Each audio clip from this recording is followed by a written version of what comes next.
Okay, audio check. Testing the audio. Audio check.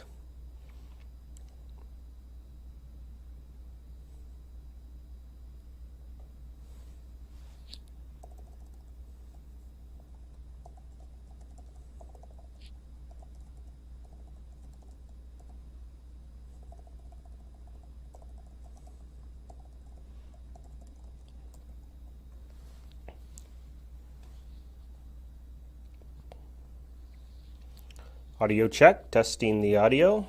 Audio check.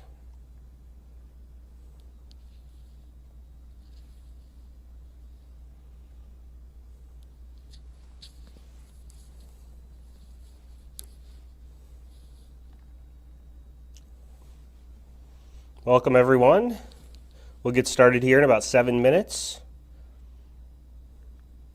Great. Thank you, Isabel. Hi, Julia. Glad you're excited. Yes, Joseph, we're going to start right at the top of the hour. You have it.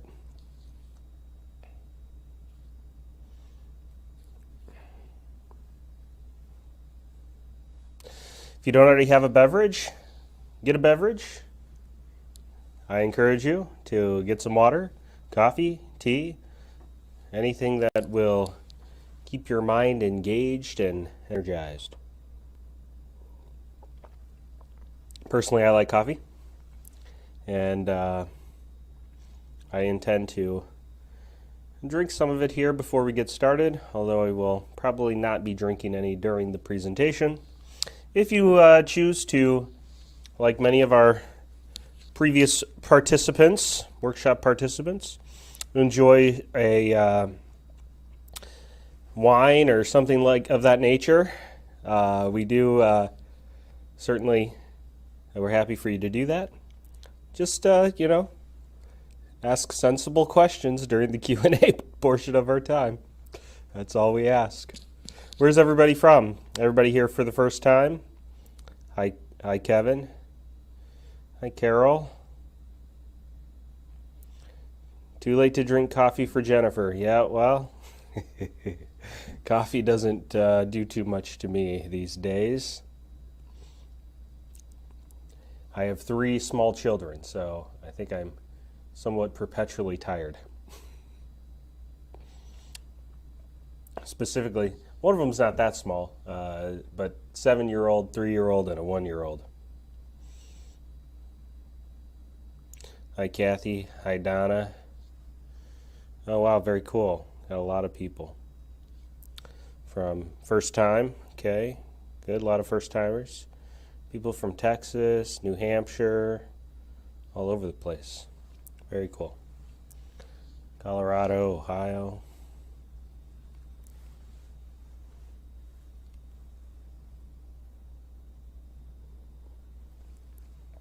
Again, we're going to get started here in about 4 minutes. So please feel free to run to the restroom, get a glass of water, coffee, tea, whatever your beverage of choice. Again, we'll get started here in about 4 minutes. Hi, Pamela from Michigan. I'm also in Michigan, and as it turns out, my wife's name is also Pamela. Are you a Pamela who goes by Pamela or a Pamela who goes by Pam? You notice I didn't ask anybody else that similar question. That's because my wife goes by Pamela. She does not go by Pam.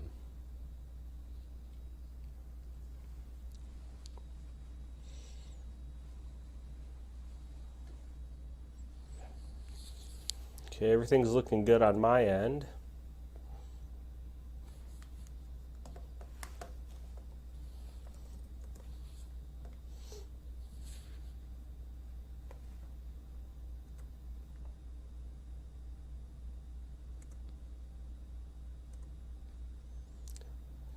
Check our number of people. Okay, looking good. We're about on target. Maybe a little behind the 8 ball. Got people are joining in here pretty quickly. 33, 52, okay. All right, great. Great. It's by Pam, for those who are wondering. Let's see, somebody asked how long this was. We got a Pamela who goes by Susie, okay. The presentation's about an hour, so I'll cover that again. Mark would like to know if I'm a CFP. I am not a CFP. CFP is a nice generalist designation. I'm a chartered retirement planning counselor as well as an accredited portfolio management advisor. But no, not the CFP. As it turns out, I don't necessarily need to know about how much umbrella insurance you need. It's not a useless thing to know, but in any case. Okay. All right, cool. People from all over the place. Great.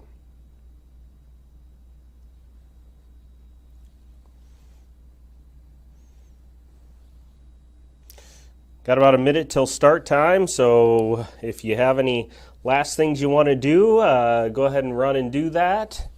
Looks like we're a little slow on people joining in. We're expecting around 300 people in total between YouTube and Facebook. Not too far off, but numbers a touch on the low side compared to where we normally are by this time.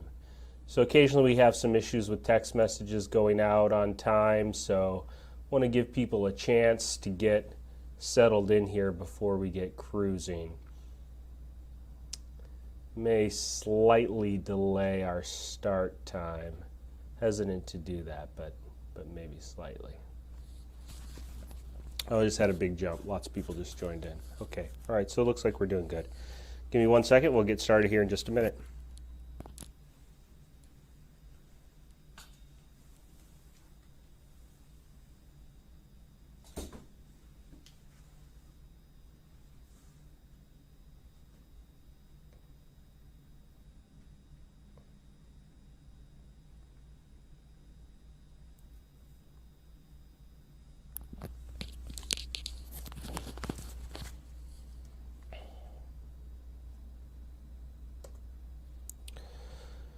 Welcome everyone.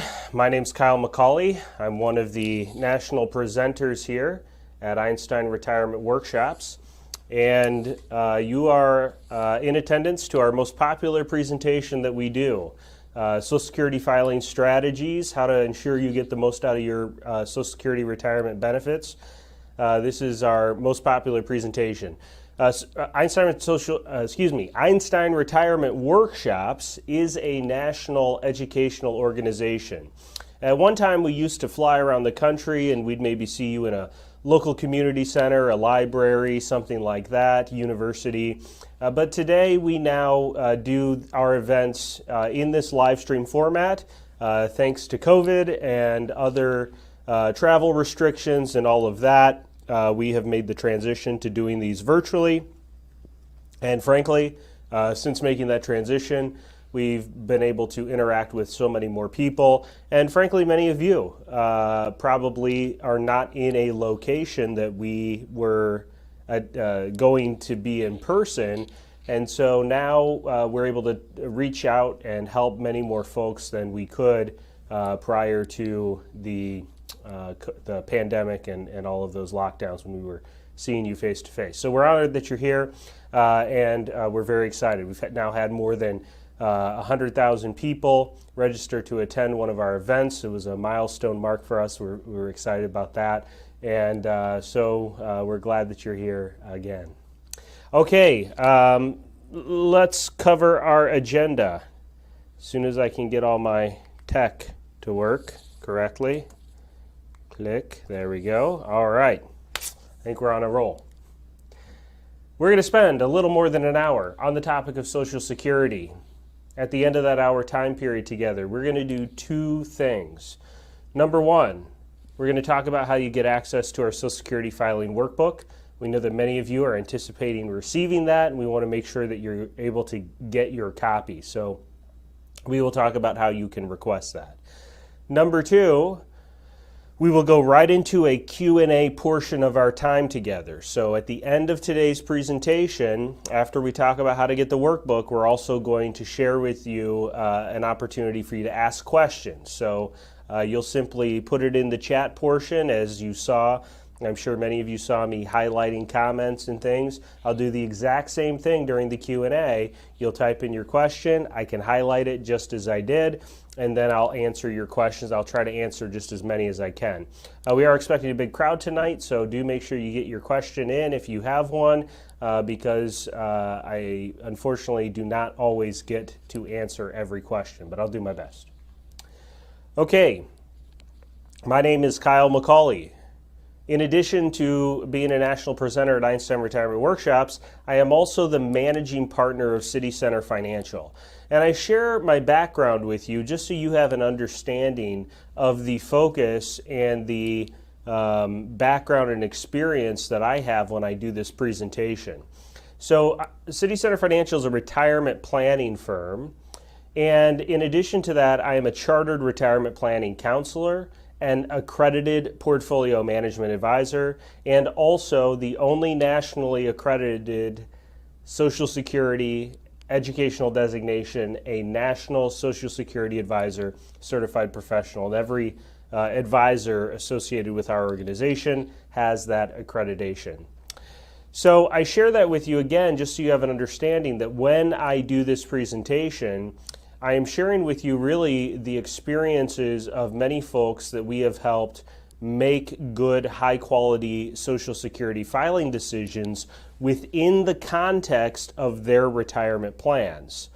So Social Security is not its own thing that just sits over here. It's something that needs to be integrated into a retirement planning discussion and decision-making process, and I think you'll see that pretty well as we go through today's presentation.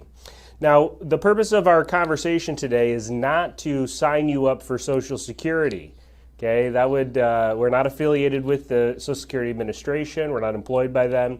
The purpose of our conversation today is to give you advice about your Social Security benefits, advice that we think you'll find very practical because it comes from our experience in helping many folks just like you make these decisions. Now, we are allowed to give you this advice because of our registered investment advisory firm, City Center Advisors. Why is Social Security such a hot topic? Well, every day, about 10,000 baby boomers turn 65. So Medicare age, Social Security ages are coming up. That's about 70,000 people a week, turns into 3.64 million new folks on an annual basis. So that's still going to continue for another 13 years, and it's been going on for about 7. So we have a lot of people in our country, and you're a part of this group, who are no longer paying into the Social Security system. You're actually now retiring and drawing benefits out of the system. You are a large group of people who used to pay taxes in to the Social Security system, and now those dollars are not going in, they're coming out. So what does that mean? Well, it makes people certainly worry about things like insolvency. Will there be a benefit that remains for me? Am I actually going to get my money out of this system? And so we'll talk about that.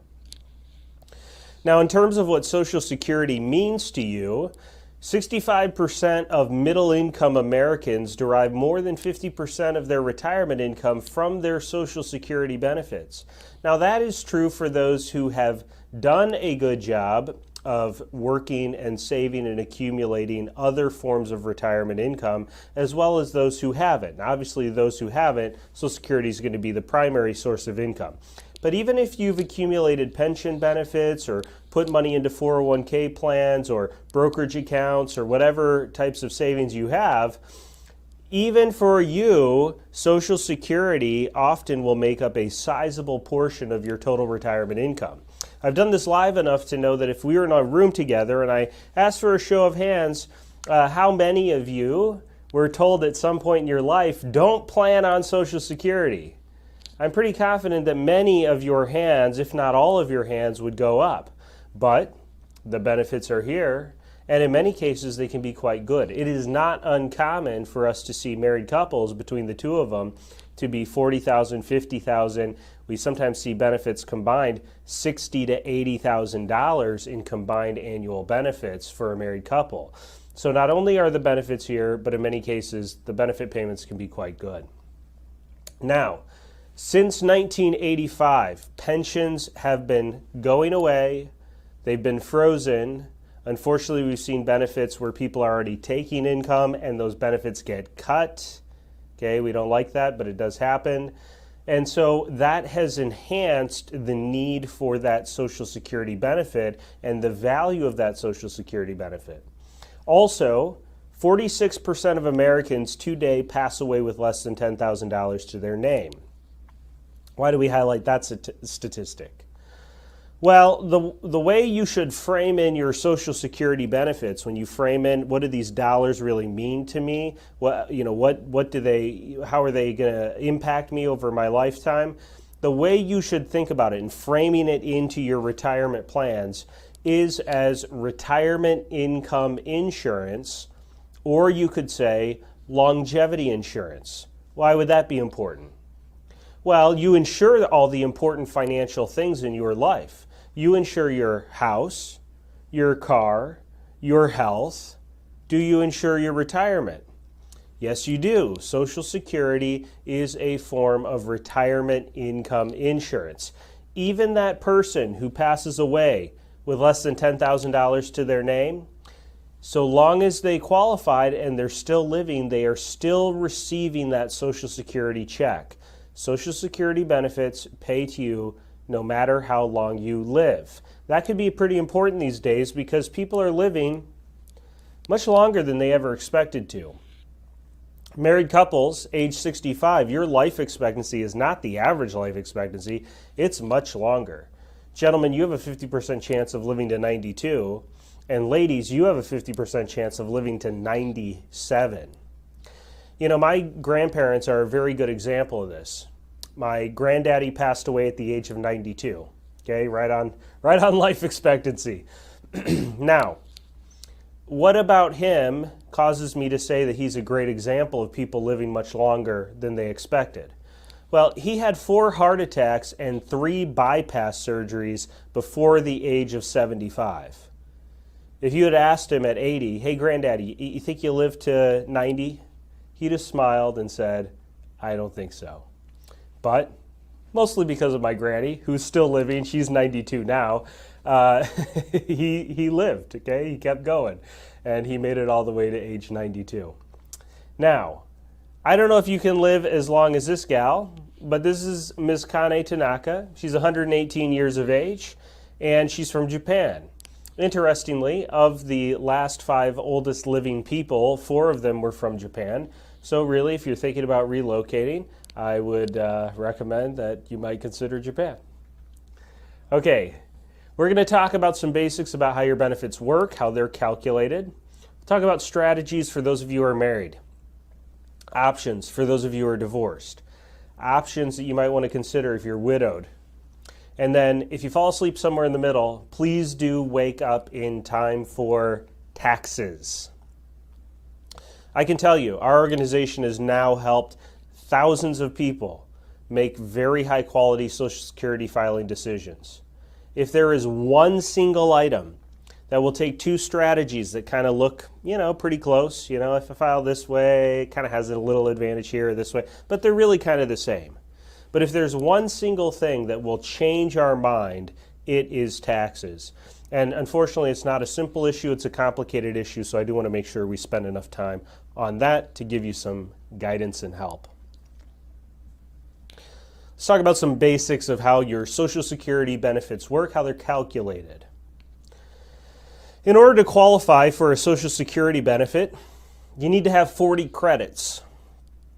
40 credits works out to 10 years worth of work because you can earn 4 credits per year, 1 per calendar quarter, and any quarter of the year where you have earned at least $1,470. Okay, now that's an increased amount. 20 years ago was, I don't know, 700 something. I mean, it does increase year over year. What considers substantial earnings, not that substantial. But the point is that most people, if they have 10 years of work, have the 40 credits. Okay, now if you're not sure, if you're close, maybe you have exactly 10 years and you're not sure if you have all 40 credits or something like that, all you have to do is you go to ssa.gov, the Social Security Administration's website, and you sign up for a portal at My Social Security. This is a very wise thing to do for 2 reasons. One, you can file for benefits online, and for most people that is the simplest, most straightforward way to do it. Number 2, you can check your earnings history every year, which you should do. There's a statute of limitations for getting your earnings history corrected. If there's a mistake, and I know you'll all be very shocked by this, but mistakes always seem to go against you, not for you, okay? So if there's a mistake there, you do want to get it corrected as soon as possible. So you can check your earnings history annually. The third reason is that if you're not sure if you have your benefit, that one of the first things you'll see is a few green bars, and they'll be filled up. And if they're filled up all the way, you get a nice green check mark at the end. It tells you you have qualified for a benefit. Now, once you've qualified for a Social Security benefit, the way that your benefit is actually calculated is by using the highest 35 years of indexed earnings. A few things about this. Number 1, it is not the most consecutive 35 years. It is not the most recent 35 years. It's the highest 35 years no matter when they occurred. So working 20 years, taking 10 years off, working another 15, you got your 35. No big deal. That gap in the middle does not make any difference. The other thing is it's the highest 35 years after those years have been indexed for inflation, meaning that the dollars that you earned in years gone by, they're not using that number as the number to calculate your benefit. The number that they're using to calculate your benefit is that number after it's been increased or indexed for inflation. To know what your numbers in the past are worth in the benefit calculation today, you need an indexing table. Okay, inside of the Social Security filing workbook that we will be sending to you, and we'll talk about again how to get that at the end of the presentation. In that workbook, we will have some indexing tables. What you can do is you can take the years of earnings that you have, so page 3 of your statement, your Social Security statement, you will have those earnings years, that earnings history table. You can take those years, plug it into your indexing table, and you can see what they're worth in today's dollars for your benefit calculation. An example of this would be, excuse me, the year 1980.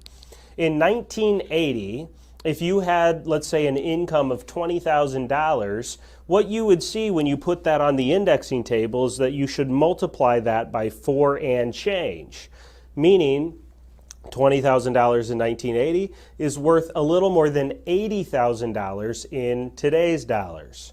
So, if you're working today, and hypothetically in the past, that is your lowest income year, let's say you've cut back or something, or your income's gone down, and you're earning $60,000. Will $60,000 to earn today replace $20,000 earned in 1980? No, it will not. Okay, so your work today only increases your Social Security benefit in the future if it's replacing a lower income year in the past. Now, your work today is not hurting you, okay? It's not decreasing your benefit, it's just not increasing it. The second thing is that if you do not have all 35 years, then the way Social Security calculates your benefit is they take whatever years you have, let's say you have 20 years, they index them for inflation, and then they add in 15 zeros when they calculate your benefit. So any additional work that you're doing today is replacing a zero and should have a pretty good size impact in terms of increasing your benefit down the road. There are two major provisions which can reduce your Social Security benefit. They both apply in the scenario where you have what is called a non-covered pension. A non-covered pension is a pension that you're entitled to from an employer where you did not pay into the Social Security system. If you have a pension like that, that pension is non-covered.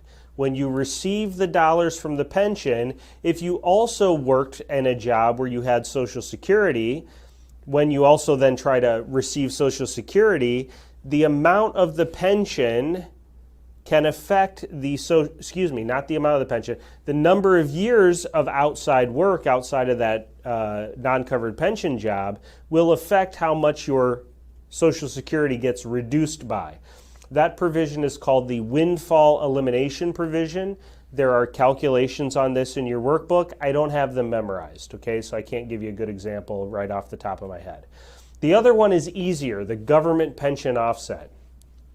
If you have a non-covered pension, you do not have your own Social Security benefit, but you are entitled to, say, an ex-spousal benefit or a spousal benefit, then when you file for the pension and also those spousal benefits, 2/3 of your pension will reduce Social Security.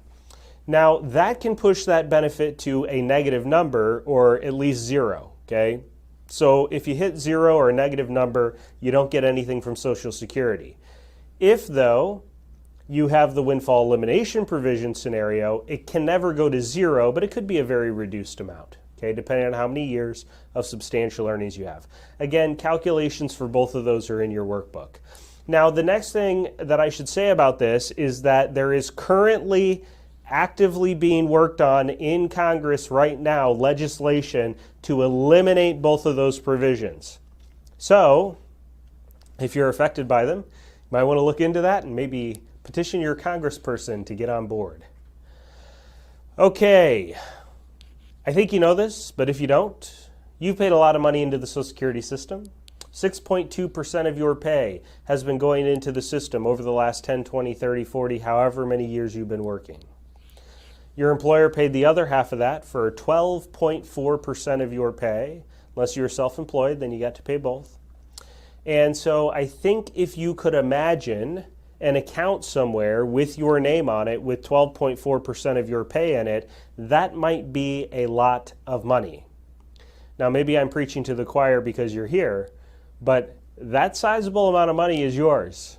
It's worth doing planning to maximize what you get out of this system.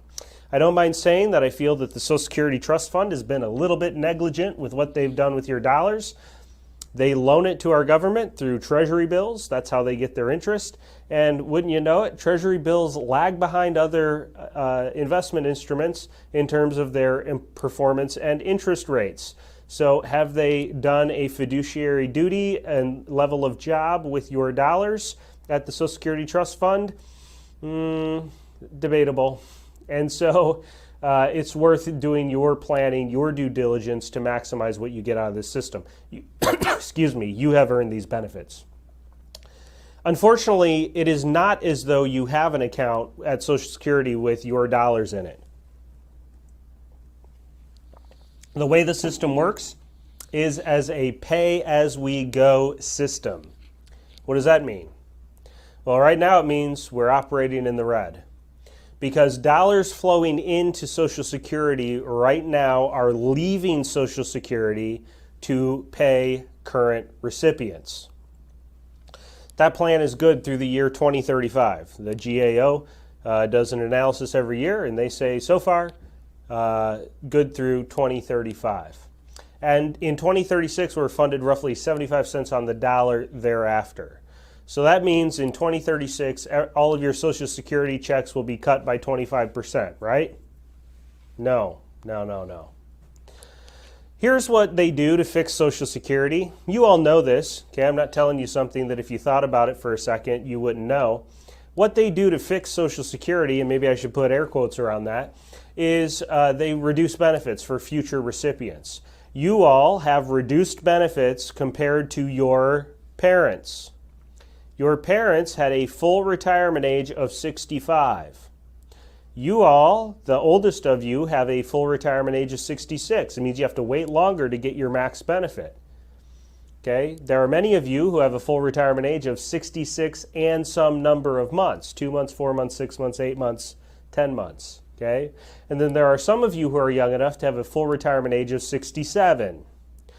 That process of moving from 65 to 66 and then all the way up to 67, and with all the iterative months, is based upon the desire from Social Security to fix a shortfall. We would be out of money by now if they hadn't done that.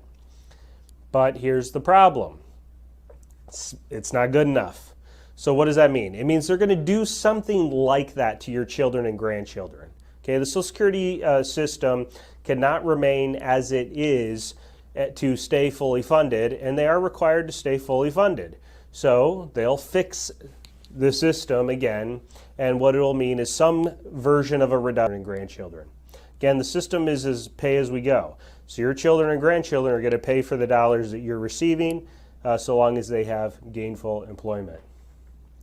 Now, I know that many of you do have a full retirement age of 66 and some number of months. Some of you are 67. But just for ease of explanation, we're going to assume for a minute that all of you have a full retirement age of 66. If you file for benefits at your full retirement age, you are eligible for 100% of what is known as your primary insurance amount. If you're not sure what that is, you can, again, go to ssa.gov, download a copy of your statement, and that big bold number in the upper right corner of your statement, front page, is your estimated primary insurance amount. If that number said $2,000 and you file for benefits at your full retirement age, you should receive 100% of that, or $2,000. You're allowed to file early. You can file as early as the age of 62. If you do file at 62, you will receive a reduced amount. It'll be reduced by 25%, turning a $2,000 benefit into $1,500. If you would like, you're also allowed to delay past full retirement age and earn what are known as delayed retirement credits. The delayed retirement credits are 0.8% per month, or 8% a year, and you can turn a $2,000 a month benefit into $2,640 if you delay as late as 70. Now, you are allowed to delay past the age of 70, but there's nothing in it for you, okay? They're not giving you any increases if you delay longer.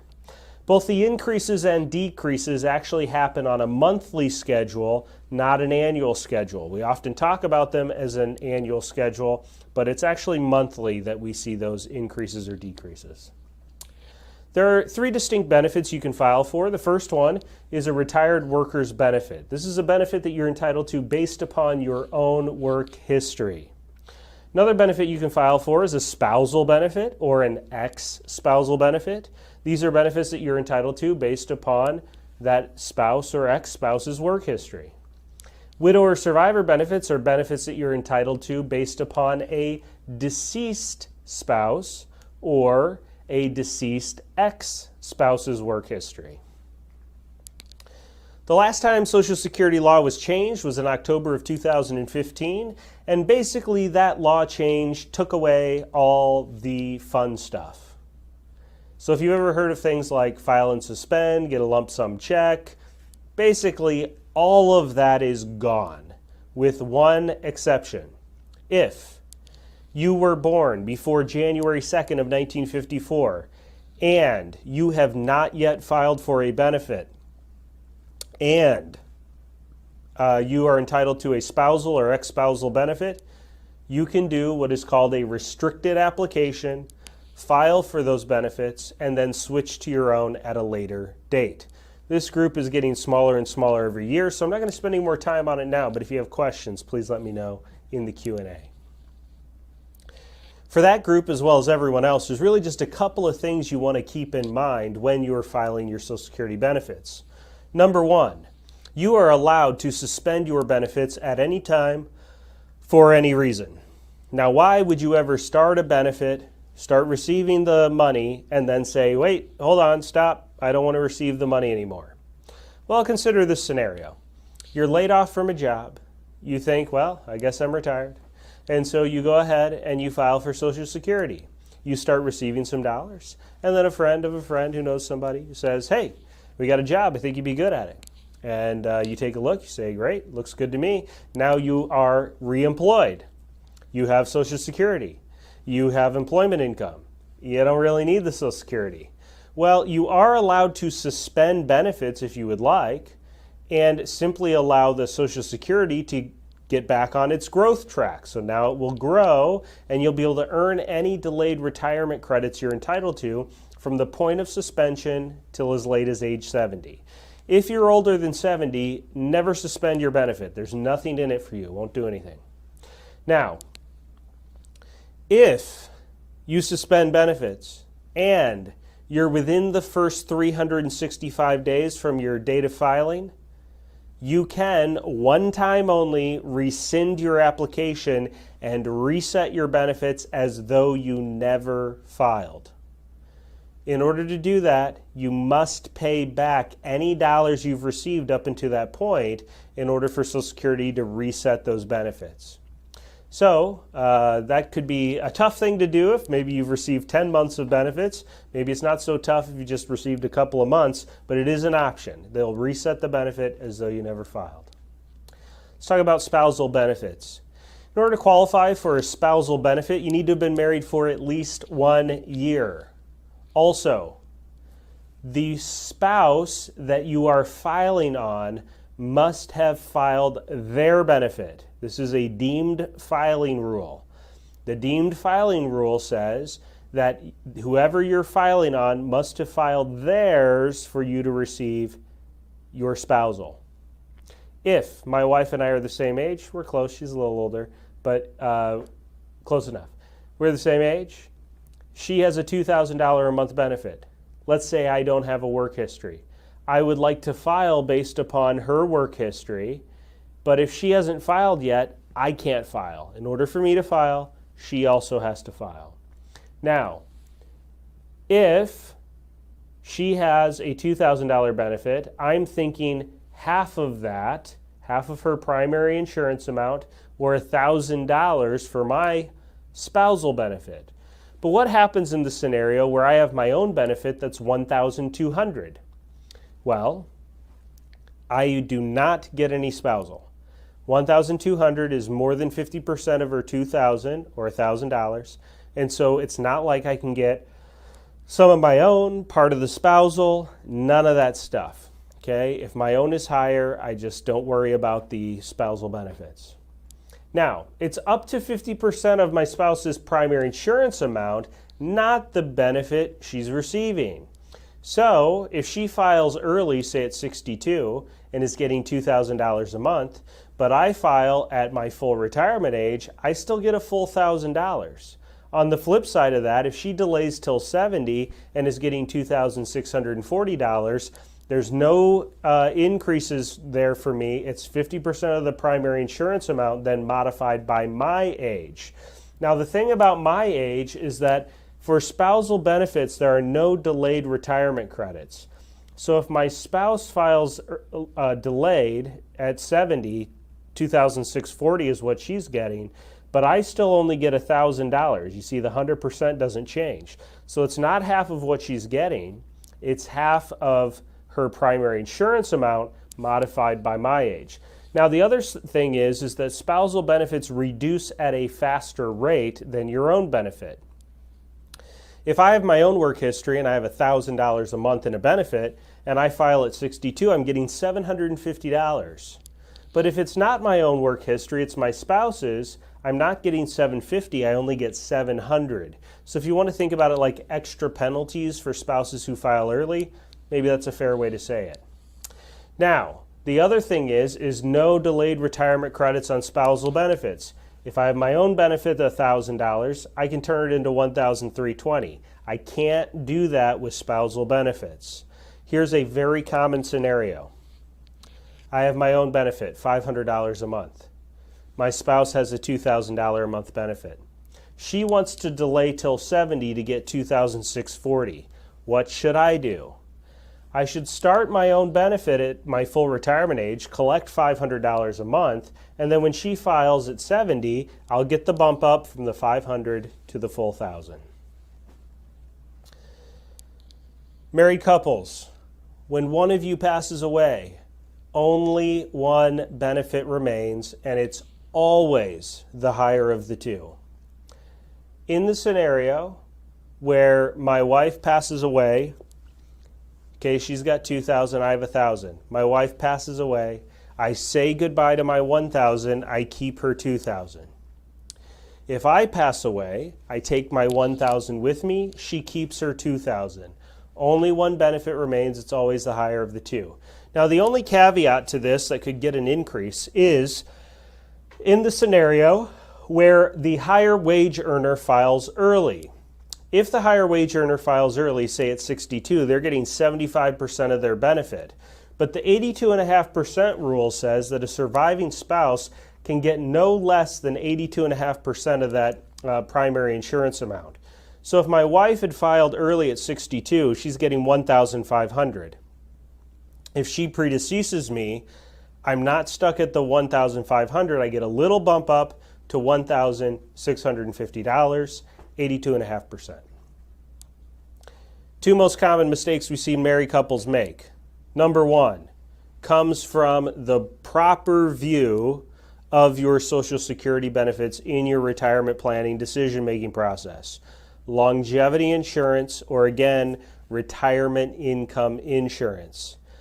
If any spouse is going to delay, it's going to be that higher wage earner. Sometimes we will see the higher wage earner filing early.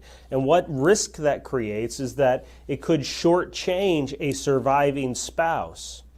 So if, let's say I file early and then I predecease my wife, and then I'm 75 when I pass, and then she lives to 95, we're talking about 20 years of a very small Social Security check rather than a much larger Social Security check. And again, it's only one check. Her benefit completely goes away. So we have to bear in mind that if anyone is going to do any delaying on their Social Security, it's going to be that higher wage earner, because that will be the survivor benefit. So we'd like for that benefit to be as high as it can reasonably be. Now, the other mistake comes from our experience in just running tons of analyses for folks. It almost never works out for both spouses to delay past full retirement age. Generally speaking, one spouse will file early to some degree or another, and the other spouse will delay to some degree or another. Let's talk about divorced spouse benefits. In order to qualify for a divorced spouse benefit, you need to have been married for 10 years in a row to the same person. Okay. Married 7 years, divorced. Remarried even to the same person, 5 years, divorced. 7 plus 5 does not equal 12. One of those two stints has to be at least 10 years. So I know none of you got on here for marriage counseling, but if you needed a reason to hang on, there you go. All right, you may not be currently married. If you have a marriage that lasted for more than 10 years and you're thinking, gosh, maybe I'd like to file on that ex-spousal benefit, but you are remarried, say goodbye to those divorced spouse benefits. You just are going to be eligible for your own or your new spousal benefits. Same benefit amounts in terms of extra decreases for filing early and no increases for delaying apply to ex-spousal benefits, as did spousal. The one major difference between ex-spousal benefits and spousal benefits is the independently entitled clause. Meaning, if you've been divorced for at least 2 years, you are eligible to file for ex-spousal benefits regardless of whether your ex filed for their benefit. So in all the examples I gave earlier, if my wife hadn't filed yet, I can't file on her. But if the benefits that are being filed for are not spousal benefits, we've been divorced for 2 years, let's say, and I want to file those ex-spousal benefits, it doesn't matter when she files. I can file on my own timetable. If you were born before January 2nd of 1954 and you have not yet filed for a benefit and you had a marriage that lasted more than 10 years, the restricted application could be particularly advantageous to you. Okay, one goofy thing about ex-spousal benefits. If you can manage to fit a few 10-year marriages in your lifetime and those ex-spouses happen to be younger than you, and you hit 62 and you start with your own Social Security, a few years go by, they hit 62 and their benefits more than yours, you can switch and get a higher amount. A couple more years go by, that other ex-spouse hits 62 and theirs is even higher. You can switch again. As many times as you can conjure up that scenario, you can do it. Common questions we hear from those who are divorced. Number one, I'm divorced. My ex is going to file off of me. Will that affect me in some way?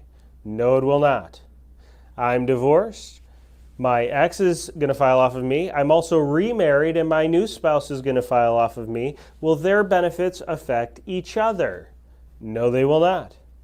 I'm divorced and I've managed to fit a few 10-year marriages in my lifetime. They're going to all file off of me. I'm remarried. She's going to file off of me too, and I'm going to die young. No, okay, just kidding. All right. So, yes, it's allowed. Okay, all these people could be filing off of you. And yes, in fact, if you do happen to die young, maybe too much stress or something, then yes, they can all get widow benefits as well. All right. Next common question. I'm divorced. I'm going to file off of my ex. Are they going to know that I've done that? No, they will not. The only way for them to know is if you tell them. It doesn't affect them. Social Security does not notify them. Okay, let's talk about widow benefits. In order to qualify for a widow benefit, you need to be only 60 years old. Widows are a special group. They're the only group who can file as early as the age of 60. But there's a little caveat. If you were widowed prior to reaching the age of 60, you must remain unmarried until you hit the age of 60 in order for those widow benefits to be retained. Very first workshop I ever did, gal in the back raised her hand during the Q&A and said, "So it sounds like I need to delay the wedding." Yeah, well, in her case, it was kind of a big deal. So let me lay out her scenario. This was a June workshop. Wedding was coming up in September. She was 59 years of age. She did not turn 60 until March of the following year. If she remarried in September, no widow benefits available to her. Her widow benefit was pretty nice, about $1,900, okay? Just under $2,000. If she remarries, that widow benefit's not available, which means the only thing that's available to her is at age 62, either her own or her new spousal benefit. The higher of the two happened to be her new spousal, and it would have been just under $1,500. Not a bad spousal. Also, but here's the catch. She has to wait 2 years to get $500 a month less. So yeah, we did recommend maybe she wants to put the wedding off. Now, I'm a religious person, so I think this is funny. You could decide for yourself. She did go to her priest and said, so can we just, do the religious part of things and sign stuff later? And the priest said, no. I said, there's got to be another priest, but she's very devout. The wedding was delayed.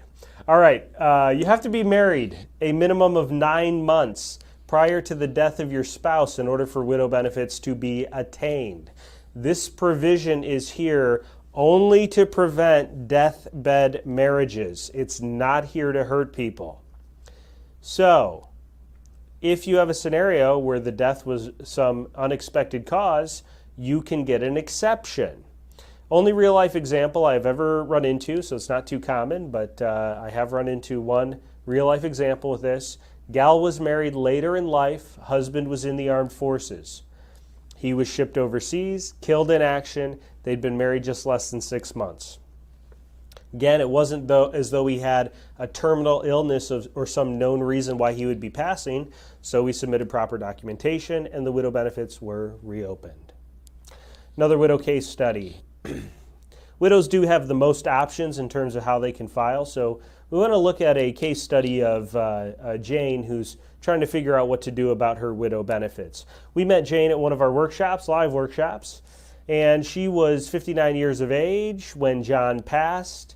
John passed at 64. We never met John. She was 60 years old when she attended one of our workshops. Now, John has his own benefit of $2,150 at his full retirement age. Jane does have her own work history for $1,197 a month beginning at the age of 62. So what should Jane do? Well, the one thing that we would often see is that, John's passed, he had some income, so Jane's thinking, gosh, I could use some extra income. So she might be tempted to go and just file for those widow benefits and start collecting $1,537 a month. So she can't get the full amount if she files that early. It'll be reduced, okay? It's reduced down to $1,537. If she receives that from age 60 to age 85 with no cost of living increases, it's $461,000 over her lifetime. Not bad, right? Maybe she needs those dollars. But the real Jane was still working, okay? The real Jane was not yet ready to retire. John had recently passed. She wasn't ready to make any big changes. So the real Jane is going to keep working for a couple more years. When she decides to retire, she actually is going to be eligible for her own work history, and she can file for that starting at 62, $1,197 a month. She can collect that till she hits full retirement age and then switch to widow benefits. If she does it, she goes from $1,197 up to $2,150, and the benefits increases over her lifetime is more than $77,000. So that's a good deal. This is what the real Jane is probably going to do. Again, no cost of living increases in these numbers. Okay, the other option that Jane could consider is, let's say she wasn't going to keep working. She was ready to retire. Well, in that scenario, she's only 60, so she would have to start with John's if she wants to file for a benefit. If she does, she'll get that $1,537, but we can't forget about Jane's work history. See, Jane has her own work history where her benefit will increase all the way up to full retirement age and then earn those delayed retirement credits to 70, so that by 70, her benefit is worth $2,108 a month. If she does it like this, it's more than $100,000 more over her lifetime for understanding and knowing what her options are.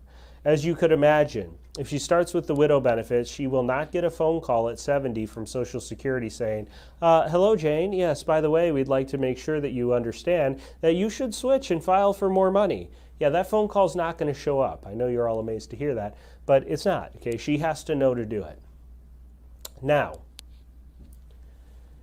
I am always struck by this $400,000, $500,000 number, non-inflation adjusted. Okay, you throw some inflation on there. You take not a single person, but a married couple. Okay, it is not uncommon for us to see these numbers up over $1 million, sometimes as much as $2 million in lifetime benefits. I don't know how that makes you feel, but for many of us, this Social Security filing decision could be one of the single biggest financial decisions that you ever make. So I'm probably preaching to the choir because you're here. I'm grateful that you're here. But do the planning, right? Do the planning to maximize what you get out of this system. Now, you are allowed to work and file for benefits. The reason why Jane, in our scenario that we were just looking at, if she was going to keep working, was not going to file for those widow benefits is because of this provision. It's called the earnings test. Whenever you file for Social Security benefits prior to reaching your full retirement age, you have to deal with the earnings test. The earnings test in this year says the first $18,960 of earned income, W-2, 1099, self-employment, earned income, we don't care. Social Security says we don't care about that. But the minute you go above $18,960 of income, Social Security starts caring. How much do they care? Well, they care about $1 for every 2 above the limit. So, here's how it works mathematically. Let's assume for a minute that you have an income of $58,960. Seems like an odd number, but the math is easy and you'll see that. At $58,960, Social Security says we don't care about the first $18,960, so you just take that off the top. It leaves us with $40,000 above the limit. Now it's a 1 for 2, right? So one for 2 is what they will take, and so we lose half of it. So now that means that you are ineligible to receive $20,000 of your Social Security. If the benefit you're filing for is a $2,000 a month benefit, and you're filing with an income of $58,960, and you are younger than your full retirement age, then here's how this works. $2,000 goes into $20,000 10 times. So you will not receive a benefit in January, February, March, April, May, June, July, August, September, October. 2010 times. Then you will receive a $2,000 check in November and a $2,000 check in December. Some people mistakenly assume that if you go above these limits, you'll still get a check all year. It'll just reduce the amount you receive. No. They simply will not pay you anything until you have paid back what you were ineligible to receive. Now, the right side of this page almost never applies, but I'll cover it very briefly. In the year that you turn your full retirement age, but before you turn your full retirement age, your earnings test goes up to $50,250, and it's a 1 for 3 calculation above that. Let's talk about taxes. Once you hit your full retirement age, you can file Social Security, receive that, have an income, earned income, no problem. You just got to worry about taxes. Unfortunately, taxes is not a simple issue. This is publication 915. It's produced by the IRS every year to tell you everything you could possibly want to know about how you'll pay taxes on Social Security. It's a 33-page document. Why 33 pages? Because the IRS hates you. No, just, okay. Because it's needlessly a little complicated in how they set this up. Shocking, I know. Now, there are some helpful things in here. Maybe this is a little tongue-in-cheek, but they were helpful to me. And that's this worksheet. This worksheet details out for you the 19-step process that you must go through in order to determine how much tax you will owe on Social Security. Do not worry. What we will not do is go through all 19 steps today, okay? Maybe we'll do a special presentation on that. No, what we will do is we will cover some big picture, sort of high-level things that we think will be very helpful to you when you're thinking about how are taxes going to affect me and what should I have in mind when I'm making these decisions. Line 1 on this worksheet is the very most important number that you have to start with to start figuring out your taxes. That number is your provisional income. Provisional income is 3 items. Number 1, all of your taxable income, adjusted gross income. So earned income, pension income, dividend income, capital gains, long and short, interest income, we've got annuity income, all the sources, rental income, K-1s, everything. Okay, so you say, well, that's not a surprise, I get that. Number 2 stings a little bit. It is non-taxable interest, so your municipal bond interest income. Why do you buy municipal bonds? Because you don't want to pay tax. Well, they found a way to tap into it through the Social Security issue. Okay, so non-taxable interest counts towards provisional income. And the third one is 50% of the Social Security benefits you're receiving count towards your provisional income number. Now, I've done this live enough to hear people shout out things, probably reasonably so. Hey, that's double dipping, that sort of thing. And, I understand if you feel that way. But don't shoot the messenger, please. That is how it works. Okay, so those three items. If you are single and that provisional income number goes above $25,000, you start paying taxes on Social Security. If that provisional income number goes above $34,000, you could be paying tax on up to 85% of your benefits. If you're married and that provisional income number goes above $32,000, you start paying taxes on Social Security. If it's above $44,000, you could be paying tax on up to 85% of your benefits. So most of you are asking the question right now, okay, I get all that, but how much tax?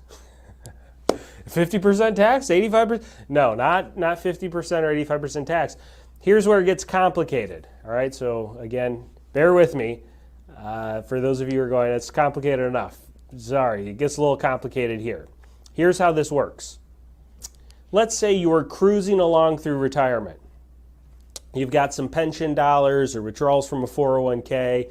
You've got your Social Security benefits coming in, but you're doing just fine, right? You got your income coming in, everything's going well, but you'd like to spend a little extra money this year. You're going to go on a trip. Okay, stuff's opening up. You feel good. You want to get out there. You want to go see something. You got a couple of bucket list items you've been hoping to do. So you're going to go on a trip, on a vacation. And so you start budgeting it out. And as you're budgeting things out, you're going to spend a good amount of money. You're going to enjoy that. Enjoy the trip. You're not going to go too crazy, but you'll spend $10,000 on this vacation. Okay, great. Now, you don't just have $10,000 lying around. You got to pull it from somewhere. So what do? You survey your accounts, right? You look at all your various accounts that you've accumulated, and you say, okay, where am I going to pull $10,000 from? And you see this 401k plan that you have. I mean, it's grown, the market's up, everything's going well. I'll pull it from there. I'll pull it from my 401k. Great. So what do? You call up your 401k and you say, yes, I'd like to pull $10,000, please. And they say, no problem. And then they ask you a very important question.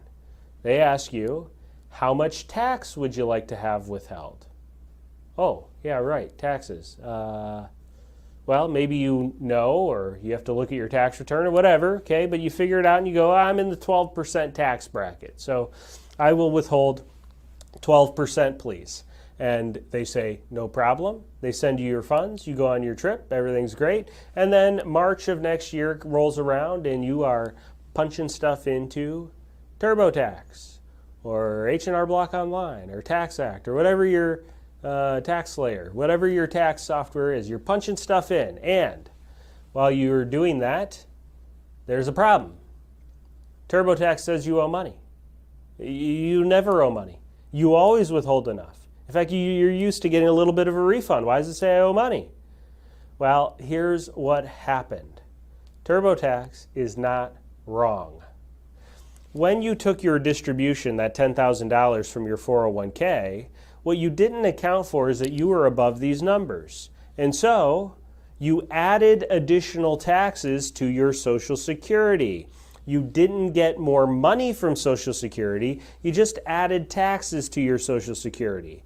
And $10,000 here, tax at 12%, plus $10,000 here, tax at 12%. You should have withheld 24%. Well, that's no fun. You had a nice trip. You want to only have fond memories. You don't want to be thinking about the tax bill you just accumulated, but, okay, no big deal, right? But that's not the bad one. Here's the bad one. You're cruising along through retirement. Everything's going well. right? You're enjoying your retirement, you're pulling some money from your investments, you're living on Social Security, maybe some pension dollars, whatever you've got going on. And everything's going well. You're enjoying life. And then you hit this wonderful, magical age one day, the age of 72. At 72, you pick up what is known as a required minimum distribution. A required minimum distribution is required by law for you to pull from all of your 401k, 403b, 457, TIAAs, TSPs, IRAs, SEP IRAs, simple IRAs, all of the tax qualified accounts that you've accumulated. And many of you have done a great job of accumulating some dollars there. And many of you are going to do a great job or have already done a great job of helping to minimize some of your spending so you don't overspend. You don't want to put yourself at risk of running out of money. You don't want to put yourself in a position where you're a burden to your family as you age and pick up medical expenses and all of that. So you go out of your way to get that spending down. And those 401k, IRA, 403b types of accounts grow. And then you retire, and they keep growing. And they grow so much that at the age of 72, when you must pull a distribution, those accounts are quite large. And the larger the account, the larger the mandatory distribution. So you begrudgingly, maybe a little bit, take your distribution. But, whoops, you're above these amounts. And the distribution is so large, and you're adding additional taxes from Social Security, and that's so much that now you're not in the 12% tax bracket anymore. Whoops, we went up to 22. Now it's not 12 and 12 is 24. It's 22 and 22 is 44. These are the kinds of tax mistakes that it's very important that you do the pre-planning necessary to avoid them. Let's look at a case study that highlights the importance of tax planning in retirement and when making Social Security decisions. See, Social Security is as much a tax planning decision as it is a longevity decision. Many people don't think about it like that, but if I could persuade you to think about it like that, you will be that much the wiser. Clients are 64 and 62. They have just over $34,000 in combined Social Security benefits beginning early at the age of 62. They're going to start their retirement with $752,000 in 401k and IRA accounts. They'll earn 6% on those accounts, and they'll spend $70,000 a year, increasing that by 3% to keep up with inflation. They will live to 86 and 89 respectively. There are three groups of you hearing this example. First group of you is saying, yeah, numbers are pretty close, maybe tweak this one or that one, but it's pretty close to me. Okay, so this example will be very meaningful to you, so hang tight. The next group of you is looking at these numbers and saying, 752,000? What happened? Didn't they have any kids? Okay, so look, if you're looking at this and you're saying, gosh, that seems like a lot of savings, then I need you to pay attention because this couple with $752,000 has a running out of money problem, and we're going to show how a Social Security decision can help save them from that. Now there's a third group of you. The third group of you is saying, yeah, I knew you were going to say they're going to run out of money, Kyle. Yeah, I knew you were going to say that. Yeah, they haven't saved enough. They got to keep working. They can't retire yet. So look, if that's you, if you're saying that, I need you to pay attention because this couple with only $752,000 has a tax problem. And there again, I'm going to show you how Social Security can help solve that. If this couple files Social Security early, you'll see the blue lines here, that's their Social Security benefits. Early on, it's covering about half of their total income need. It doesn't keep up with real inflation. I know you're all amazed to hear this, but the CPI-W index doesn't track real inflation very well, and so it typically lags behind the real spending goal. So you see that income is increasing, need is increasing by 3%, Social Security is only increasing by 2%. Again, historically, it typically lags behind by 1%. Now, this couple funds the rest of their retirement income from their 401k assets. Those withdrawals are the orange lines, And the red line is the income target they need to hit. The amount of the orange lines above the red line is the amount that they're losing to taxes. What you're noticing correctly is that the taxes are not increasing linearly, they're increasing exponentially. That is because of that double taxation process I described a moment ago. As they go through retirement and they need to pull out more and more from their investment accounts, the taxes are doubling up. Unfortunately, that puts so much pressure on their investment portfolio that they run out of money 14 years too soon. This couple and many other folks could benefit from additional advanced tax planning. Roth conversion being a great one, maybe restructuring investment accounts to change the different types of income that you're generating. All of those are great planning strategies. However, we are not doing any advanced tax planning between this slide and the next slide. We want to make sure that you see the power of a Social Security filing strategy, both to increase portfolio longevity and also to save on taxes. The only difference between this slide and the next slide is a change in the Social Security filing decision. Let's take a look. If this couple in the early years gets all their income from those 401k accounts, these orange lines, see they pay a little bit more in taxes in those early years, but look at what happens once they trigger Social Security. Now, we didn't delay their retirement, we just changed how they got their income. Their Social Security benefits cover more than 75% of their income need. There's a little bit of orange above the red, but not much. It's not uncommon when we do pre-planning for folks to get them in a position where they pay very little and sometimes even no taxes once they trigger those Social Security benefits. It takes all that pressure off their portfolio so that their portfolio lasts the rest of their life. If we compare the taxes side by side, you can see that by optimizing Social Security, the blue lines, they pay a little bit more in taxes in those early years. But look at all these excess taxes, the orange lines above the blue lines, the excess taxes that are being paid simply for filing Social Security early. Now, eventually they stop paying taxes, but they're broke, so it's not a good deal. Okay, 3 big wins by optimizing Social Security. Number one, they get more money out of Social Security, $186,000. Their portfolio lasts 14 more years, and even though they were broke and not paying any taxes for 14 years, they still managed to save $35,000 in taxes by optimizing Social Security.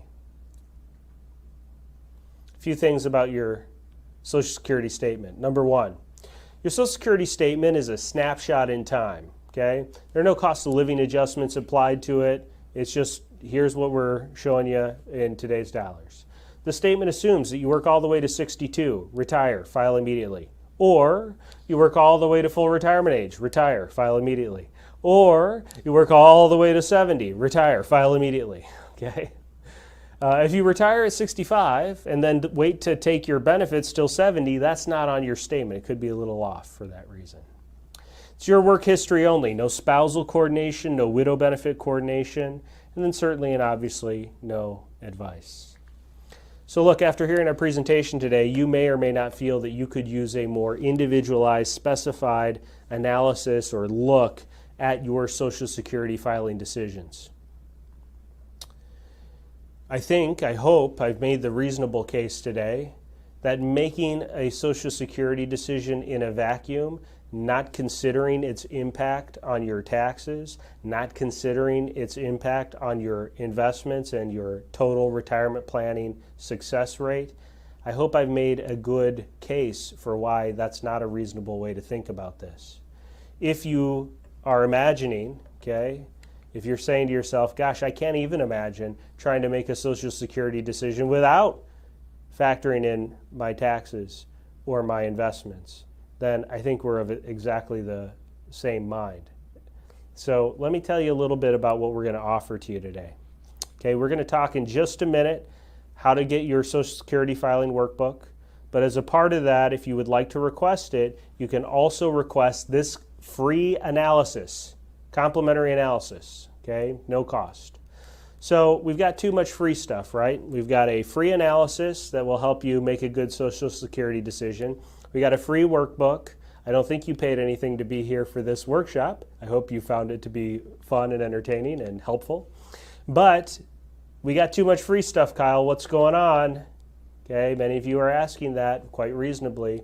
So let me just sort of pull the curtain back, if you will. We believe that this analysis is sort of like, well, okay, back before the pandemic. I don't know, I haven't been to Costco lately. It's been a few weeks. I think my wife went most recently. I didn't ask her. But back before the pandemic, the only saving grace of Costco on the weekends was the samples, right? Otherwise, it's just a madhouse. You hate being there. You ask yourself, why did I come here today? The lines extend forever. You know, you're just going, this is not worth it. But the one thing that kind of makes it nice on the weekends at Costco is that they give you samples, right? So my favorite sample, the one that caused me to actually buy something, was the grass-fed beef bratwurst. Okay, so I really enjoyed that, and I buy it now. I pretty much almost every time I go, I buy a package of the grass-fed beef bratwurst. But that was the whole point, right? They didn't just give out a sample just to give out a sample. They did it in the hopes that I would say, hey, that's pretty good, and I'll buy it. Okay, they feel the same way about you and everybody else there. So we view this like a sample. This analysis does a very nice job of giving you some insight, a way to evaluate what's the value of Kyle, City Center Financial, the Einstein Retirement folks.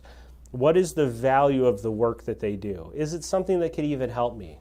Well, we put our best foot forward. We give you an opportunity to evaluate it, okay, to get a sample. This sample is our Social Security analysis. If you think a Social Security analysis could be helpful to you and you'd like to sample it and see what's going on, let me tell you a little bit about what's inside. First of all, specified strategies specific to your situation. We will lay out line by line, here's how you want to file, exactly when you want to do it, what does it mean for your benefits, how much you're going to get, what are the different timelines, and how much in benefits are you going to receive over your lifetime. We'll do all that for you. Also, we'll take a look at multiple options. If you file this way, how does it work? If you file this way, how does it work? Is there a break even? What's the right way to go? We'll line it up and give you multiple options and things that you should think about, and then we'll give you our professional opinion. Again, all of our advisors are National Social Security Advisor certified. It's the only accredited Social Security designation in the country, and it's something that we're very proud to say that all of our advisors have it, but it's really just necessary. You can't accidentally become an expert in Social Security, and so you only want to work with someone for these types of decisions who has that level of education.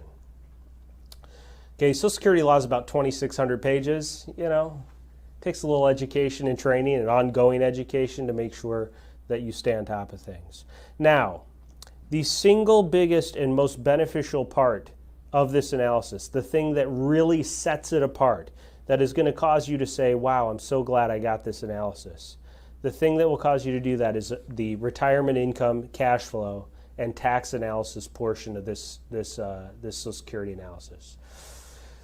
This is a screen capture from a software tool that we constructed. It's called our Retirement Defender Screening Report. And it was very important to us to construct this because, well, I had a lot of clients who would ask me questions like, should I do a Roth conversion? Will it help me out? How about my taxes? Should I realize some capital gains? And frankly, I wasn't able to answer them. So don't ask me any questions I don't know how to answer. I spend a lot of money to figure it out. So this is a software tool that we constructed, and what it allows us to do is line by line analysis of your retirement income, cash flow, exactly how it's going to affect your taxes, how much are you subject to be paying on your Social Security, are there any tax planning opportunities? For example, this couple is good to do a $42,350 Roth conversion. Notice it doesn't say $40,000 or $50,000 or $45,000. It's a very specific number, $42,350. Pinpoint accuracy is required when you're going to do tax planning. You don't mess with the IRS. Okay, so we've got to do pinpoint level accuracy in our planning, and this software tool allows us to do it, and we offer you the ability to see it and take advantage of that enhancement to your analysis. We'll also evaluate the effectiveness of the strategies that we work on for you. If we do Roth conversions, does it make any difference? Well, this couple got an extra $700,000 of Roth accounts if they do these Roth conversions. Is that meaningful to them? Well, they wanted to pass some money on to their kids, so you bet. Okay. Also save them in lifetime taxes. So even if they didn't want to pass money to their kids, they save money for them over their lifetime in taxes. So this is another part of that analysis that we'll do for you. Obviously, you want to know that if you pay more taxes now, is it going to help you in the long run? And we'll evaluate that for you. Okay. If you feel that an analysis like that could be helpful to you, you're going to go to the same website that you go to request your workbook. Sendworkbook.com is where you want to go to request your Social Security filing workbook. It's a physical copy. We are going to put it in the mail and send it to you. Also, we will make available to you the ability to request. You just say, there's a little spot where you say, yes, I'd like to take advantage of my free Social Security analysis. If you say yes to that, and you also say, yes, I'd like to coordinate my Social Security with my retirement accounts or savings accounts, or you say, yes, I need to do tax planning about my Social Security. There's a couple options there. If you say yes to either one, it will put you in a position where you will be able to get that enhancement to your Social Security analysis as well, where we'll do the cash flow and tax planning also. If you say yes to all that, then there's also another option as you're filling out your form at sendworkbook.com where you can then also request our Retirement Defender screening report. Retirement Defender is our proprietary retirement planning process. This retirement planning process begins with an evaluation of the 7 critical areas that we believe a retiree should sort of have ready to go prior to retiring. So whether you have already done that or you're not yet retired and you're gearing up for it and you want to make sure that you've taken care of things, or if you're already in retirement and you need to do a check-in, hey, did I do everything I was supposed to? This analysis will help you evaluate that. That Retirement Defender screening report is also complimentary to you, but I just want you to know that if you say, yes, I'd like that, we're going to be really digging in with you and making sure, hey, we need to evaluate. We need to make sure that we provide a very good, high-quality report to you. We're trying to put our best foot forward, okay? Because, again, as a sample, what we're really saying here is that we'd like the possibility to earn the right, or maybe I should say the privilege or the honor, to serve you with other retirement planning or investing needs that you may have. So while everything so far has been free, eventually you would have to pay us to continue to work for you. So here's what that will look like.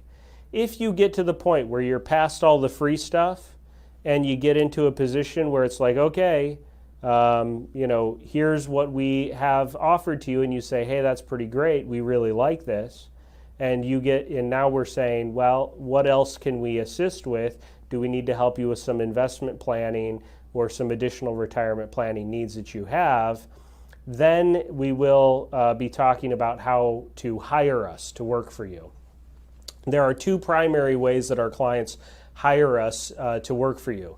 Number 1, if you would like us to do planning only, no investment management, just planning only, you can hire us for that. We work on an hourly rate, and the hourly rate and how many hours will depend on the person that you're working with. Their level of expertise and experience will determine what that hourly rate will look like.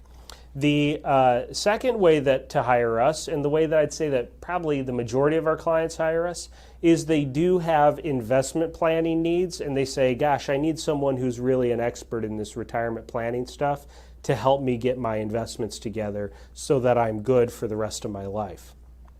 If we are hired in that capacity, we work on investment advisory fees, and we're happy to disclose and discuss those investment advisory fees with you. To not be dodgy about this, our investment advisory fees typically are less than half of the national average. National average is about 1.46%, so I think you'll find our fees to be very reasonable. But it kind of depends on the type of investing that we're doing. Are we doing strategic asset allocation or some tactical asset management? Are we using advanced planning through algorithms? Are we just doing some simplified investment management with bonds or something like that? So the fees can vary, but it's really going to be based on the level of complexity for your investing. Also can depend on the size of your accounts as well. Okay, so couple of other quick points, and then I'm going to start answering questions. Okay, so get your questions into the chat and comment section. I'll start highlighting those and answering those now. But before I do that, a couple of other quick things. One is you can go to sendworkbook.com, open a new browser tab, fill that out. I'll still be here. You know, maybe do it on your phone if you're watching me on another device or whatever. But make sure you do request that workbook. We want to get that to you. The second thing is that we are a fiduciary firm. So I need to be very transparent with you about a couple of things real quick. Number one, at one time, City Center Financial and Einstein Retirement Workshops were two separate entities. Today, that is not the case. My firm, City Center Financial, acquired Einstein Retirement Workshops, that brand, and we now own and operate the Einstein Retirement Workshops brand. Okay? So just want to be very clear about that. All of the advisors that you would interact with through our firm are going to be fully licensed, certified, personally trained by me, National Social Security advisors, fiduciaries, okay, everybody, okay, without an exception. No exceptions at all to that. Okay, it's a requirement of our company. Okay, the second the thing about that is it doesn't matter where you are, okay? We are licensed to assist people with this analysis process across the country. Doesn't matter your location, we can assist you. We will be on Zoom. We are very comfortable and accustomed to working technologically in this new day and age, and we think that you'll have a great experience with that. Our advisors are all very comfortable and used to working in that Zoom capacity. We'll be on video. Whether you're on video is completely optional. It's up to you, but we will be on video and you will be able to see us face to face. Okay, I think I covered everything there. I'm going to start answering questions at any time. Go to sendworkbook.com and we're happy to do that. All right.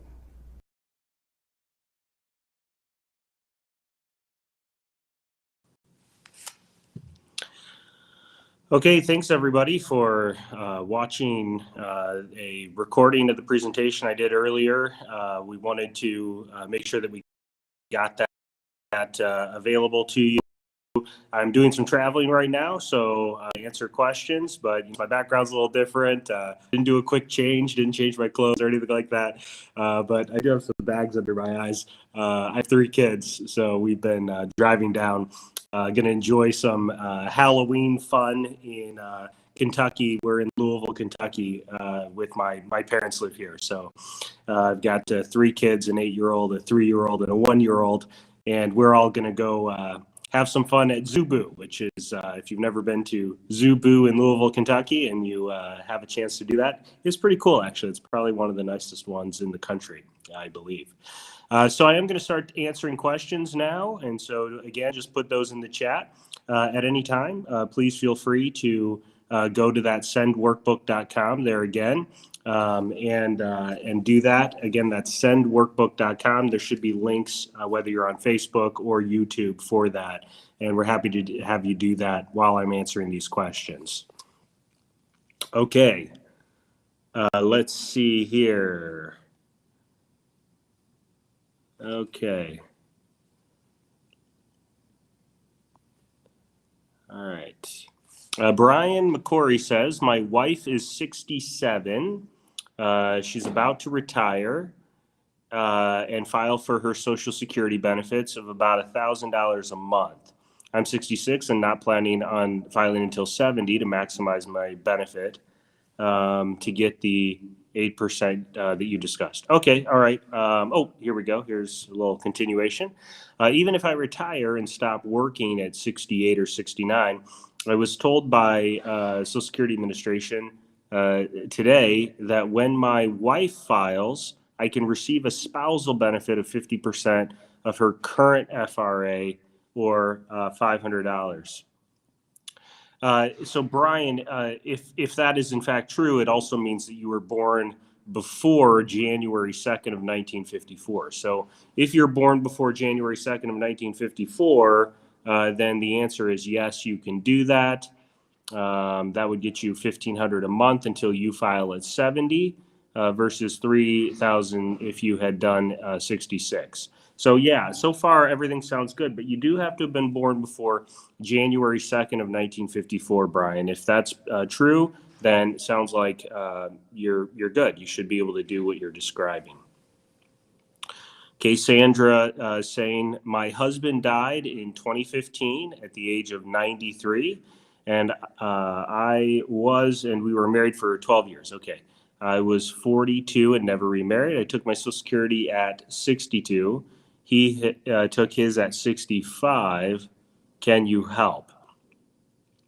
Um, yeah, you should be able, Sandra. I don't know how old you are now, but that widow benefit will maximize for you at your full retirement age. If you were 42 in 2015, that means you are, well, I got to think about this. So that was 6 years ago. So no. I see. He died in 2000. Okay, all right. Well, I need to know how old you are, Sandra, to tell you. But you should be able to switch to his widow benefit if his is higher. Okay, hope that helps. Hope that answered your question. Okay, Terry Waldron says, does your break-even analysis include a rate of return? Yes. So the break-even analysis that you saw on the screen there was just the Social Security portion. That one does not. But the break-even analysis on our full planning, the Retirement Defender tool, the tax planning tool, does include that.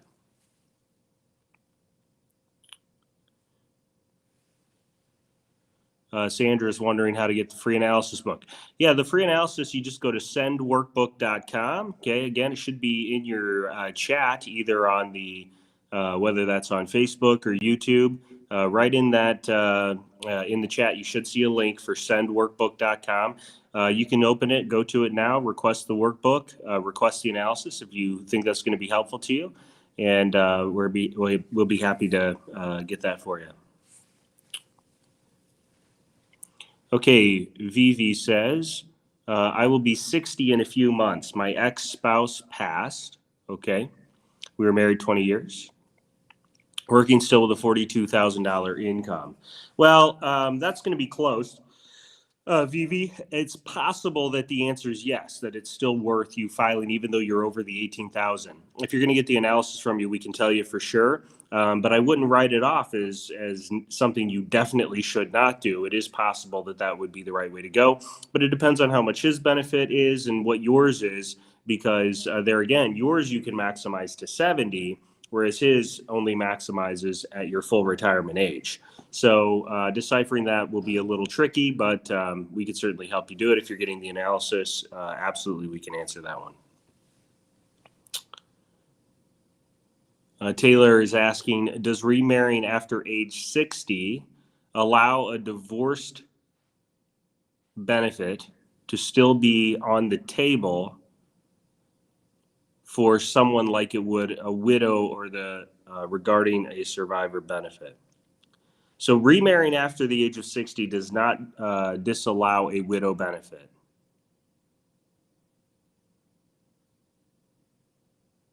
No, not for the divorce benefit though. Okay, I understand the question now. So, so the answer is no. Widow benefits are available after if you remarry after the age of 60. Divorce benefits, no. If you remarry while and you're looking at a divorced spouse benefit, just forget about it. It's not available. Okay, Kev Stir says, can I activate my Social Security benefits as early as New Year's Day to have all of this year count as one of my top 35 years, or should I wait a week or two in the lag? Just, it's not that big a deal, Kev Stir. I mean, just go ahead and file for those benefits and up amounts if they, when they apply. Okay, so I wouldn't stress about that or try to play any games there. Just file when you want to get the benefits, and Social Security will get that done for you. Happy Halloween. Okay, all right. Thanks, Mike. Appreciate that. And Tony's great. You'll really enjoy talking to him, Mike. That's really good. Okay, so I know you have a good time. Okay, looking for other questions. Let me. Okay, here's one that's a little earlier. Okay, AB Anderson is saying, how do you get the analysis data for the analysis? So again, it's going to be a Zoom video conference. We're very technology forward, our company.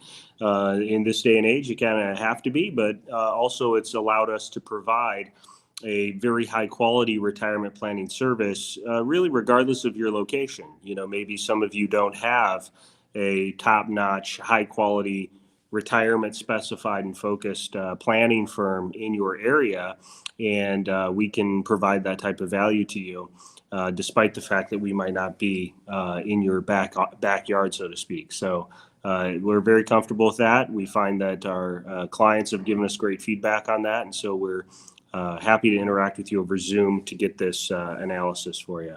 Yep. Similar question from Vivi. Yep. Not through email. Yep. It's going to be on that. Okay. Other questions? What other questions do we have? If you haven't already, you want to go to sendworkbook.com to request the analysis. Also, subscribe to our YouTube channel. Follow us on Facebook. We'd love to interact with you at future events, and we have a daily podcast. We'd be happy to see you there as well. We try to provide a lot of great high quality content through our Einstein Retirement Workshops educational brand. And so if you enjoyed today's presentation and want to see more from us, do that. Subscribe to YouTube, follow our Facebook page, and you'll see us when we go live and do those sorts of things. And we love to see you again. Okay, we got some other question. Oh, okay. Okay. Thank you, AB. That's great. Okay, Georgia, here we go. Okay, so we got a couple more questions here. So Terry's saying, confused on your comment about doubling the tax impact. Yeah, taxes applied based on total income, not compound. Yeah, so the issue is that you know, in that there's a what's called a tax torpedo corridor, Terry. So there's a point at which taxes are not really being paid, and then at a higher level, taxes start being paid. Okay, so once the taxes start being paid, but you're not being taxed at the full 85%, the way it works is any additional dollar of ordinary income that you generate is going to cause an additional dollar of Social Security to become taxable. So you might be in the 12% tax rate. You take a dollar out of your 401k. Well, it's like you took two, even though you only took one. So that dollar is actually taxed at roughly 24%, even though you're in the 12% tax bracket. It's just how the taxes on Social Security is calculated. So what you want to try and do when you get into that phase where you're planning your retirement income and you're both, say you're a married couple, or even if you're single, once you're filing those Social Security benefits, you want to try and do some tax planning as the lead up to that so that you're not adding excess taxes to those benefits, if possible. Right? It depends on your situation as to how much planning is going to be reasonable to do. But there's plenty of folks who can really get a lot of value by doing things like Roth conversions or restructuring how you're getting other sources of income to minimize the tax effect on Social Security, really boost the enhancement of those benefits. Because again, Social Security is actually tax advantageous so long as you manage, in a reasonable way, the other sources of income that you have. Okay, Georgia needs some clarification on divorced benefits. Can I take my ex's benefits before he takes them? Yes, so long as you've been divorced for at least 2 years, Georgia. So as long as you've been divorced for at least 2 years, the answer is yes. Okay, it's called being independently entitled, and it applies whenever you've been divorced longer than 2 years. All right. Okay, Brian. You might have to type it again, Brian, because I don't see all of the previous questions. I only see some of the comments, and then I've kind of hit on all the ones I saw. So I'm sorry, but maybe cut and paste or put it in there. Being an older dad with yeah. So obviously with younger children, when you file Social Security, you're at a benefit for your child until they reach the age of 18. So, certainly that plays into the planning. And sometimes we find it's advantageous to actually file. Say you're 64, already retired. You file for benefits. You get benefits for yourself, for your children. A few years go by, they hit, if it goes away, say you're 67 now, and then you suspend benefits, earn delayed retirement credits till 70, and then file again later. Okay, so, I don't know the specifics of your situation to know something like that would work, but, that's some planning ideas there for you. I hope that helps. Okay, thank you, Sandra. Appreciate that. Georgia says, and how do I find out what his benefit? So in order to find out what his benefit would be, divorce benefits, widow benefits, whatever they are, if you're needing info about other benefits that you would be entitled to, you have to make an appointment with Social Security. Now, they're not going to tell you what his benefit is, but they'll tell you what you could get. So you kind of know essentially what his benefit is by proxy. But really, they'll only tell you what you're eligible to receive from his. And if they say that you're not eligible to receive anything from his, it means that your benefit is more than 50% of his. That's what that means. Okay. So then all you need to be aware of is possible widow benefits after that. Okay. VC Jones says, would you please explain again the issue with not correctly determining how much tax should be applied to the IRA withdrawals? Okay. So the issue is if you're in what's called the tax torpedo corridor, okay, there's a point at which you start being taxed on Social Security, but you're not being taxed on the full 85% of benefits. And when you're in that corridor, okay, so if you're married, you've gone over the 32,000. If you're single, you've gone over the 25,000 of provisional income. But then you take any additional withdrawals from your IRA accounts and you cause Social Security to become additionally taxable, then effectively whatever tax rate you're in, you need to double the tax withholding on the IRA withdrawal. But you need to know, am I in the tax torpedo corridor?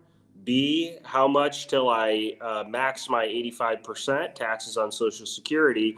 And then C, what's my tax rate? And then that will tell you and allow you to determine what you're looking at for your taxes on those additional dollars coming out of IRA and 401k types of accounts. Okay, it's a little complicated, VC, so that's about the best I can do in this kind of setting. But if you're getting the analysis, I think you'll get a lot more clarity on that. Okay, Noreen Schaefer-Hare says, 64 and still working. What should my strategy be? I can file on my ex. He is 73 and has been collecting since the age of 62. I have not remarried. What are my options? 64 and still working. Kind of a blanket question of what my strategy should be. I'd have to know a lot more about you, Noreen, okay, because that's a complex question. It sounds like there's possibly a ex-spousal benefit available to you, but bear in mind 50% of his has to be more than yours. And then if his benefit's higher than yours, there's possible widow benefits if he predeceases you.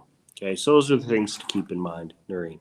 Other than that, it's about tax planning, cash flow optimization. That will be the decision-making process. Okay, Sandra. Oh, you're welcome, Sandra. Deb Link says, great presentation. My spouse and I both, thank you, Deb. My spouse and I both filed early at 62. Is there any way to refile and get more benefits or less taxes? We are now 71 and 7. No, unfortunately, Deb, because you're already 71 and 72, any tax planning isn't going to come to you by changing Social Security strategies at this point. Okay, you should just continue the benefits as they are. There's really nothing that can be done because you're older than 70. Now, as far as tax planning goes, it depends on what your other accounts look like. What other sources of income do you have? Do you have rental income? Do you have brokerage accounts where you're generating capital gains or dividends or interest income? Is there restructuring there that could be helpful to you? Do we need to be looking at Roth conversions that can stack on top of your required minimum distributions to help mitigate long-term tax exposure? These are the types of questions that I would be asking. Okay, hope that helps, Deb. Okay, Maria says, I'm not clear. I really try hard to make taxes clear. I'm sorry. I know it's tough. But to put this in perspective, I hope I've kind of illustrated I'm pretty good at this kind of thing. And it took me some time to really generate a lot of clarity around taxes. So if you're not feeling clear about the taxes, don't feel bad. It's not simple. We interact with a lot of our clients, accountants and CPAs, and frankly, I do a lot of teaching them.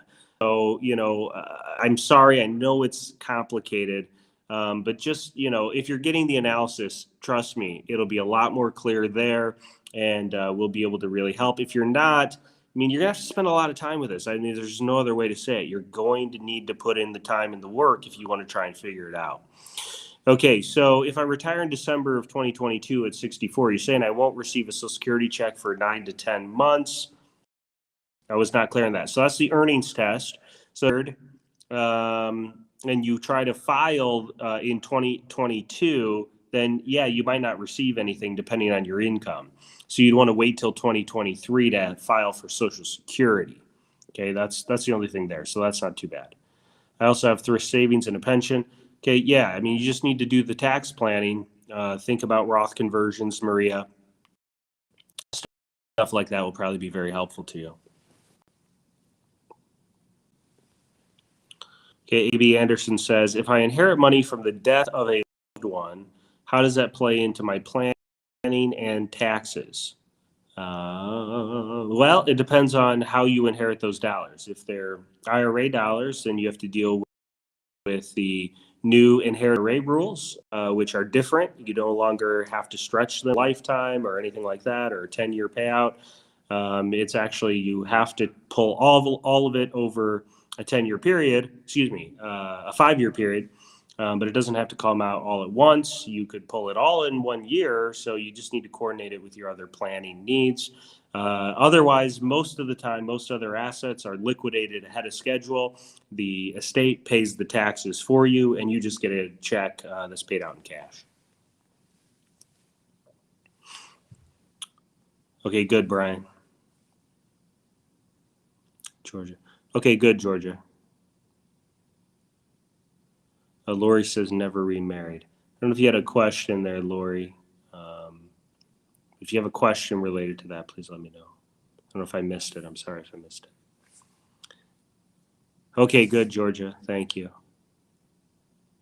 All right, great, Maria. Good. I'm sure it'll be very helpful to you. Okay, Colleen says, thanks for presentation. I'm signed up for help. Okay. All right, good, Colleen. Yeah, I know you'll get a lot out of it, so that's really great. Okay. Lori says above. Okay, Lori, I'm going to look for your question. Let me see if I can find it. I don't know if I missed it here.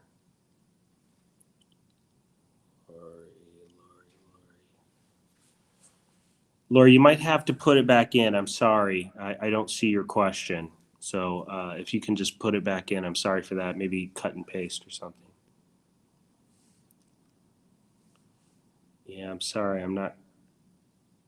I just can't quite. I'm not sure I know what you're talking about, Lori. Maybe if you could just kind of formulate the whole question. Apologize. I wish I knew what you were trying to ask me there. Okay, Steven says, I'm 67 and was married for over 20 years and now divorced for over 10 years. We are considering getting remarried. Okay. How long do we have to be remarried for her to receive my benefits? 1 year. 1 year. Yep, that's it. Simple, long question, but simple answer, Stephen. 1 year. All right. Okay, Teresa's saying how much taxes on an IRA? Took it out in 20 IRA of 13. You took out a $1,300 withdrawal. Well, it depends on your other sources of income. If that's your only income, nothing, Teresa. But if you have other sources of income, that would obviously play in. Okay, Juanita says, can dependent Social Security income be claimed if husband is still working? If he files still working, say he's over full retirement age and he has dependent children under the age of 18, then the answer is yes, Juanita. Yeah, good question. Okay, there again, if you haven't already requested your analysis, you just want to go to sendworkbook.com and do request that analysis. We'd be happy to get it to you. We want to get your workbook to you as well. So do that. We're going to wrap up here in just a minute. I'll take maybe a couple more questions, but do get that in. Really great questions tonight. Really have enjoyed during the Q&A time. Appreciate you working with me on the travel that I needed to do and being able to do this. I'm staying at the Embassy Suites, and they were kind enough to put me in this boardroom to do this. Although I keep seeing security guards looking in here, so I don't think the front desk told them that somebody was in here. So hopefully they don't come kick me out. But they've been peeking in, so I probably shouldn't stay too much longer. So I'll answer a couple more questions, but do go to sendworkbook.com and get that analysis. Again, subscribe to our YouTube channel, follow us on Facebook. We'd love to interact with you more in the future. Okay, let's see here. A couple more questions. Okay, Lori's got her question typed out. Widowed at 40 after 15 years, 67. Oh, I gotcha. I think I remember now. Okay, 67 now. Widowed at the age of 40 after 15 years. Okay, 67 now.